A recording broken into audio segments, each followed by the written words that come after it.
तो अब है एक्सरसाइज 7.7। इसको हम सॉल्व कर लेते हैं।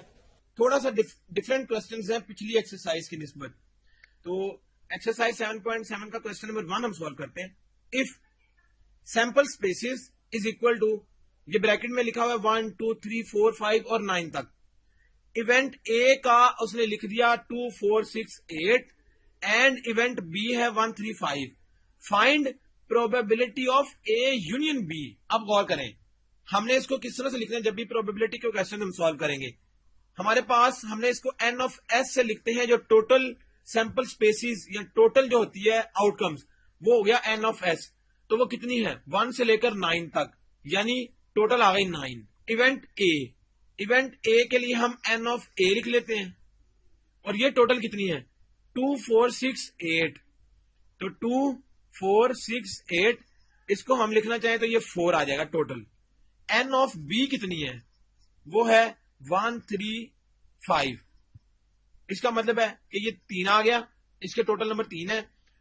और अब गौर करें, यहां बात की गई है probability of A union B, यानी हमें ए यूनियन बी चाहिए। तो ए यूनियन बी, पहले तो ये देखना पड़ेगा कि ए यूनियन बी में है क्या क्या। ए यूनियन बी का मतलब यह है कि ए और बी के सारे आ जाएंगे एक ऑर्डर में। तो 1 भी आ जाएगा, 2 भी आ जाएगा, फिर 3 4 5 6 और 8। ये तो हो गया यूनियन। अब इसके टोटल नंबर्स कितने होंगे, N of A union B. तो इसको हम गिनती कर लेते हैं, 1 2 3 4 5 6 और ये मिलाकर 7। तो टोटल इसके नंबर 7 हो गए, ये हमने निकाल लिया। अब हमें चाहिए probability of A union B. तो इसका मतलब है कि उसका फॉर्मूला फिर क्या बन जाएगा, probability of A union B का मतलब यह है कि n of A union B divided by n of S, total number. तो n of A union B कितने थे 7, और टोटल कितने हैं 9। तो 7/9 आ गई इसकी प्रोबेबिलिटी। तो हमने देखा इजीली सॉल्व कर लिया, यानी टोटल नंबर नीचे लिखते हैं और जो जिसकी बात की गई होती है या जिसकी प्रोबेबिलिटी निकालनी होती है वो हम ऊपर लिख लेते हैं। तो इस तरह से हमने इस क्वेश्चन को इजीली सॉल्व कर लिया। इसके बाद अब एक इंपॉर्टेंट क्वेश्चन नंबर 4 आ गया। इसमें हम कार्ड का जिक्र करेंगे। अ card is drawn from a deck of 52 playing cards. What is the probability that it is a diamond or an ace? अब गौर करें, ये एक इंपॉर्टेंट क्वेश्चन इसलिए आ सकती है क्योंकि जितने भी कार्ड से रिलेटेड क्वेश्चन है वो इस क्वेश्चन से हम इजीली सॉल्व कर सकते हैं। हमें पता है कि टोटल नंबर ऑफ कार्ड्स, जिसको हम एन ऑफ एस से डिनोट कर सकते हैं, वो 52 है, वो हमें पता है। पहली तो चीज ये हो गई कि टोटल नंबर हमें पता होने चाहिए। दूसरी चीज, What is the probability that it is a diamond card or an ace? अब गौर करें, अगर हम डायमंड के लिए इसको n ऑफ a लिख लें और एस के लिए n ऑफ b लिख लें, ये हमने खुद से इसको सपोज कर लिया अपनी मैथमेटिकल क्वेश्चंस को सॉल्व करने के लिए। गौर करें, n ऑफ a का मतलब है डायमंड कार्ड। हमें पता है कि एक 52 प्लेइंग कार्ड्स जो होते हैं टोटल, उसमें से डायमंड के कार्ड कितने होते हैं 13, ये हमें पता है। और एस के कार्ड ये होते हैं 4, ये भी हमें पता है। उसने कहा है कि इन दोनों की, यानी या डायमंड हो या एस हो, इनकी प्रोबेबिलिटी क्या है। गौर करें, अब इसमें एक चीज ऐसी है, गौर करें, ये 13 है डायमंड और ये एस है 4, लेकिन जो 4 एस है इसमें एक कार्ड डायमंड का आता है, यानी इन दोनों में एक कॉमन है। तो अगर हम इसका कॉमन लेना चाहें ए इंटरसेक्शन बी, वो क्या होगा, 13 और 4 में, यानी डायमंड के 13 कार्ड्स हैं और जो एस है वो 4 है, लेकिन 4 एस में से एक कार्ड डायमंड होता है।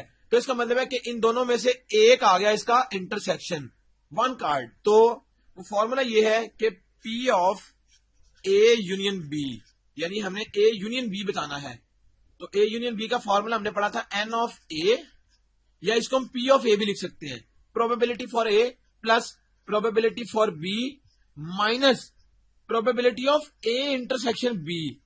यानी गौर करें, इसको हमने कैसे रीड करना है कि एक तो ए की प्रोबेबिलिटी प्लस फिर बी की प्रोबेबिलिटी, और फिर उन दोनों को ऐड करके जो कॉमन वाली प्रोबेबिलिटी थी वो निकाल देंगे हम, तो हमारे पास फिर एग्जैक्ट सोल्यूशन आ जाएगा। तो ये क्या आएगा, अब गौर करें, प्रोबेबिलिटी फॉर ए वो क्या है, प्रोबेबिलिटी ऑफ ए है 13, ये थे इसके नंबर्स, और टोटल है 52, तो ये इसकी प्रोबेबिलिटी हमने यहां डायरेक्ट लिख ली, प्लस बी की प्रोबेबिलिटी थी 4/52 टोटल, और माइनस इन दोनों के इंटरसेक्शन की प्रोबेबिलिटी वो है 1, तो 52 है टोटल, 1/52 आ गया। अब गौर करें, अब इसको सॉल्व कैसे करेंगे। 52 आ गया पूरा एलसीएम, ये आ जाएगा ऊपर 13 + 4 - 1, तो ये हमने इसका एलसीएम ले लिया, और ये तो हम बचपन से सीखते आ रहे हैं कि एलसीएम कैसे लेना है, वही आ गया। इसके बाद 13 + 4 17 - 1 16 ओवर 52, अगर हम इसको 4 के टेबल से काटे तो ये 4/13, यानी 4/13 इसकी आ गई टोटल प्रोबेबिलिटी कि डायमंड या एस कार्ड निकलने की ये प्रोबेबिलिटी है। तो अब है question number 6, 2 dice are thrown, what is the probability that the sum of the number of dots appearing on them is 4 or 6। यानी उसने हमें कहा है कि 2 डाइस थ्रो किए गए, तो हमने बतानी ये है कि जो नंबर ऑफ डॉट्स अपीयर होंगे उनका सम 4 है या 6 है, इसकी क्या प्रोबेबिलिटी है। तो पहली चीज हमने ये जो सीखनी है वो ये कि हमने टोटल इसकी आउटकम्स किस तरह से लिखेंगे। ये हमने एक ब्रैकेट इस तरह से लगाई है, ये समझने के लिए है, वैसे हमें जुबानी बताना चाहिए। गौर करें, जब 2 डाइस थ्रो किए जाएंगे तो इसका मतलब ये है कि 1 आ सकता है दोनों के ऊपर, या 1 2 आ सकता है, या 1 3 आ सकता है, 1 4 आ सकता है, 1 5 आ सकता है, या 1 6 आ सकता है। गौर करें, इसका मतलब क्या है कि जो पहला डाइस है वो 1 होगा उसके ऊपर, और दूसरे डाइस पर भी 1 होगा, ये एक हो गया। पहले डाइस पर 1 हो और दूसरे पर 2 हो जाए, ये इसका मतलब है। फिर पहला डाइस 1 हो और उसके ऊपर 3 आ जाए दूसरे डाइस पर, इसी तरह 1 और 4, इसी तरह 1 5 और 1 6। गौर करें तो पहला डाइस हमने कांस्टेंट रख लिया, वो 1 रख लिया, और दूसरे के हमने नंबर चेंज कर दिए। अब गौर करें, अब हम ये कर रहे हैं दोबारा 2 लिखकर फिर डाइस 1, यानी एक पर आएगा 2 नंबर और दूसरी पर आ जाएगा 1। इसी तरह पहले पर 2 और फिर 2, फिर 2 और 3, फिर 2 और 4, फिर 2 और 5, फिर 2 और 6। तो ये हो गई इसकी दोबारा 2 के लिए पॉसिबिलिटीज, यानी जब पहले पर 2 होगा और उसके बाद बाकी चेंज कर लेंगे हम। इसी तरह 3 के लिए भी आएगा, 4 के लिए भी, 5 के लिए भी और 6 के लिए भी। तो गौर करें कि 1 2 3 4 5 6, जब पहला डाइस 1 था तो उसके लिए 6 पॉसिबिलिटीज थी, ये आ गई 6। जब पहला 2 था तो फिर 6, जब 3 होगा तब भी 6, 4 के लिए भी 6, 5 के लिए भी 6, 6 के लिए भी 6। इसका मतलब है टोटल पॉसिबिलिटीज ये सब का ऐड होंगी, यानी 6 + 6 + 6 + 6 + 6 और +6, तो ये टोटल नंबर ऑफ पॉसिबिलिटीज आ जाएंगी 36, जब भी 2 डाइस रोल किए जाएंगे। अब गौर करें, उसने कहा है कि क्या प्रोबेबिलिटी होगी कि जो डॉट्स अपीयर हो रहे हैं दोनों, इनका सम 4 हो या 6 हो। तो हम सम ऑफ डॉट्स 4, इसको हम कह लेते हैं कि ये n ऑफ a है। अब गौर करें ये कितना होगा, जब 4 जो सम आएगा 4 वो हम चेक करते हैं। गौर करें 1 + 1 तो 4 नहीं होता, 1 + 2 भी 4 नहीं होता, 1 + 3 एक ये हो गया 4, इसके बाद इस लाइन में और कोई नहीं। इसी तरह इस लाइन में सिर्फ ये वाला एक है 2.2 जिसका सम 4 होगा। अगली लाइन में चले जाए तो यहां 3,1 भी है, इसके बाद और कोई नंबर नहीं है इस पूरे ब्रैकेट में कि जिसका सम 4 हो, सिर्फ ये 3 नंबर है।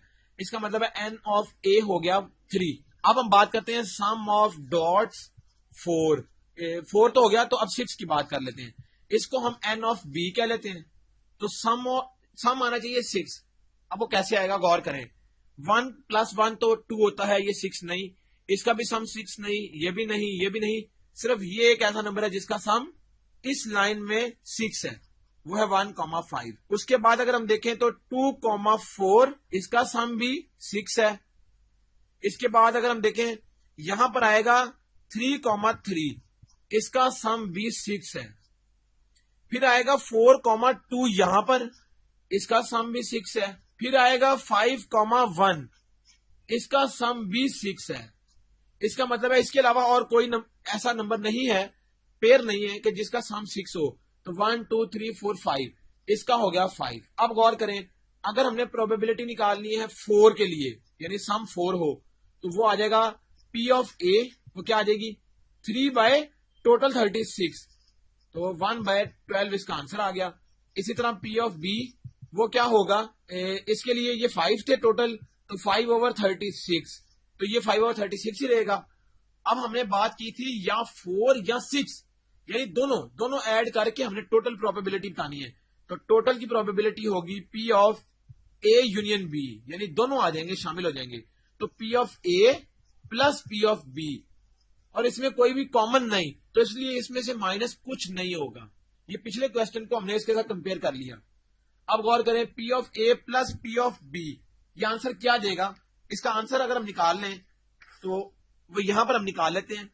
P ऑफ A क्या है 1/12 प्लस P ऑफ B है 5/36, तो एलसीएम आ गया 36, तो 12 इंटू 3 36, 3 इंटू 1 3, प्लस 36 इंटू 1 36, और 1 इंटू 5 5, तो 3 प्लस 5 आ गया 8/36। और अगर हम इसकी कटिंग करें तो 4 इंटू 2 4 इंटू 9, तो 2/9 ये आ गई इस टोटल की प्रोबेबिलिटी। यानी जब 4 डॉट्स हो सम या 6 हो तो उसकी प्रोबेबिलिटी 2/9 आ गई। तो हमने देख लिया कि इसके क्वेश्चंस चाहे डाइस वाले हो या कार्ड वाले हो, उनको समझने के लिए सिर्फ उनकी बेसिक थीम हमें बतानी चाहिए कि ये इसमें होता क्या है गेम में, तो फिर हम इजीली इसकी प्रोबेबिलिटी निकाल सकते हैं। तो यहां तक एक्सरसाइज 7.7 कंप्लीट होगी।